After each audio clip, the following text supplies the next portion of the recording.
মধ্যপ্রাচ্যে ইরান ও ইসরায়েলের মধ্যে চলমান সংঘাত 1 মাস পার হলেও উত্তেজনা কমার কোনো লক্ষণ নেই। দুই দেশের পাল্টাপাল্টি হামলার গুরুত্বপূর্ণ স্থাপনা ধ্বংস হচ্ছে। এই পরিস্থিতিতে মার্কিন প্রেসিডেন্ট ডোনাল্ড ট্রাম্প শান্তি চুক্তির প্রস্তাব দিলেও তেহরান তা প্রত্যাখ্যান করেছে। বিশ্বজুড়ে নিরাপত্তা উদ্বেগ বাড়তে থাকায় নতুন সামরিক প্রস্তুতির অংশ হিসেবে প্রথমবারের মতো দূরপাল্লার ক্ষেপণাস্ত্র মোতায়েন করেছে জাপান। জাপানের কুমামোটো প্রিফেকচারে ক্যাম্প কেনগুন সেনাঘাঁটিতে উন্নত ট্রাইব 12 সারফেস টু ফিস ক্ষেপণাস্ত্র স্থাপন করা হয়েছে। এটি তৈরি করেছে মিৎসুবি হেভি ইন্ডাস্ট্রিজ। ক্ষেপণাস্ত্রটির পাল্লায় প্রায় 1000 কিলোমিটার, যা আগের তুলনায় 5 গুণ বেশি এবং দূরবর্তী লক্ষ্যবস্তু হিসেবে আঘাত হানতে সক্ষম।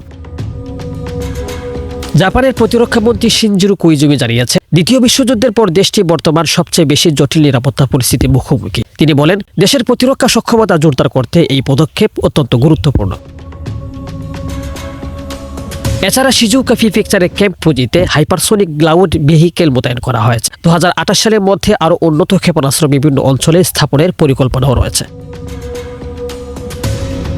ভূ রাজনৈতিক দিক থেকে চীনকে প্রধান নিরাপত্তা হুমকি হিসেবে বিবেচনা করছে জাপান। বিশেষ করে তাইওয়ান ইস্যুকে কেন্দ্র করে চীনের সামরিক তৎপরতা বাড়ায় টোকিও তার প্রতিরক্ষা কৌশলে পরিবর্তন আনছে। তবে আবাসিক এলাকার কাছে ক্ষেপণাস্ত্র মোতায়েন করায় স্থানীয়দের মধ্যে উদ্বেগ দেখা দিয়েছে। তাদের আশঙ্কা এতে আঞ্চলিক উত্তেজনা আরও বাড়তে পারে এবং এসব এলাকা ভবিষ্যতে হামলার লক্ষ্যবস্তু হিসেবে পরিণত হতে পারে। বিশ্লেষকদের মতে বৈশ্বিক শক্তির ভারসাম্যের নতুন সমীকরণ তৈরি হচ্ছে, যেখানে জাপান আরও সক্রিয় ও শক্তিশালী ভূমিকা নিতে প্রস্তুত। শেখ সাদি, BDS নিউজ।